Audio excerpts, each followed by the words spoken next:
Alright, the next button we're going to go to is the shopboards. I've already told you that shopboards and build-a-board should be swapped. So the build-a-boards first, just in case. I just want to remind you of that. So we're going to go to the shopboards button and see what's going on over there. Alright, so again we got this wacky gray box with the rounded corners that needs to be fixed. The gray, this is the Sector 9 site, which we're supposed to be replicating as much as possible in the shopboards page, just because they have they're doing it pretty well here. But one of the things we're going to want to see is this view by series here.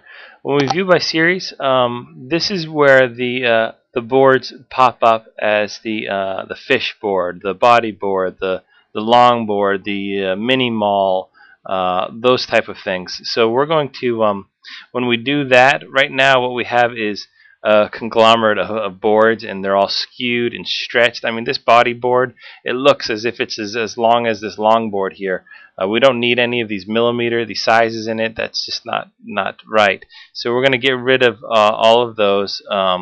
And when I highlight that board, it should highlight like that board highlights. Okay, I'm going to have I'll have the name just like that. Underneath it, it'll say body skirt board, body board, and if I have a design, I'll actually name the design that I'm putting on it above, and this will be blue for us instead of yellow, and this will be white, and the gray won't be this color gray, but it'll be a gray that's more consistent with say the gray that I keep on referring to.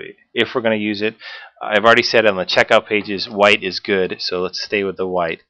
But if we're going to use gray, we should probably use a gray that's more like in this family instead of in that other family that it is. It's got a bluish tint or something to it. So when these boards are highlighted, that it's highlighted like the Sector 9 is there. So we'll have let's go back and take a look at this. This looks like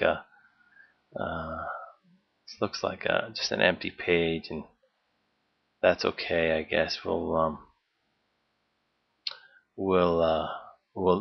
just go with that. But when a board is selected, what you might want to do is have the board, and from this page, it'll be as if they've already designed their board, and you're going to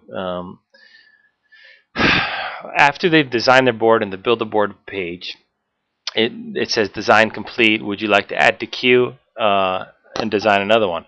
When you're in the shop board page, they're going to go to a board and they're going to click on it. And what they're going to want after they click on it, they're going to come to a page that's like this, but it's going to say, would you like to add this to your queue and design another board, or buy now? Save the button, and you're kind of doing it here, but this is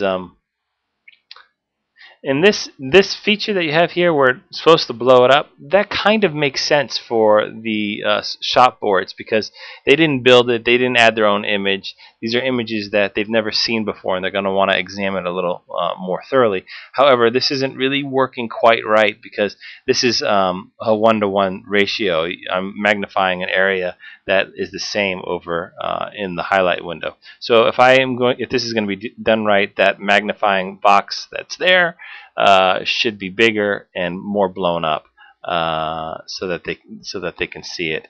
Again, we have gray, this gray weird and rounded corners, this gray box and rounded corners, and I'm kind of being unclear, I guess, as to what I'm talking about. But what the function is that I'm looking for is that I want the user to be able to mix a pre-built board into their queue with a board that they're going to design, so that they can either put it in their checkout box, or they can go on Facebook, or they can save it for another time for them to look at. So that needs to be worked out somehow. I wish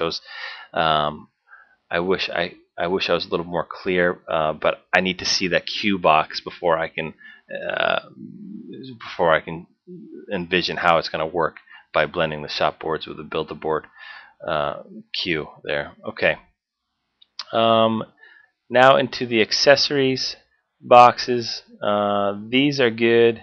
You have the pictures with the titles underneath it. Again, we need to swap out this gray box with the rounded corners. I can't even read these words here because they're just blended in with the white with that light gray. So we'll go into here. Knee pads. From here, we should have different types of knee pads that the user can look at. And I'm wondering what your thoughts are as far as where you're going to put the price. Is that going to be right underneath it? How's that going to look? So at this point, they're going to need to be able to see the pricing of the pad that they're selecting. See, I see it here for the first time, and again, you got that 1-to-1 ratio with the highlight box, which doesn't make really any sense. There's no queue or anything with any of the accessories, so that will just be add to cart type of function where they can just click this thing to add to cart. We're not going to offer them to save to buy this later because it's nothing special. They didn't take any time designing it or picking it out. So these accessory items, it's more or less a service for them to be able to get all the stuff that they need at one place. I'm not too concerned about it. So let's just get these accessories so that it can just get added to their cart, and we can get them out of this page and buying the board that I got them here originally to buy. Alright, so I'm going to stop this video and we'll go on to the next one, okay?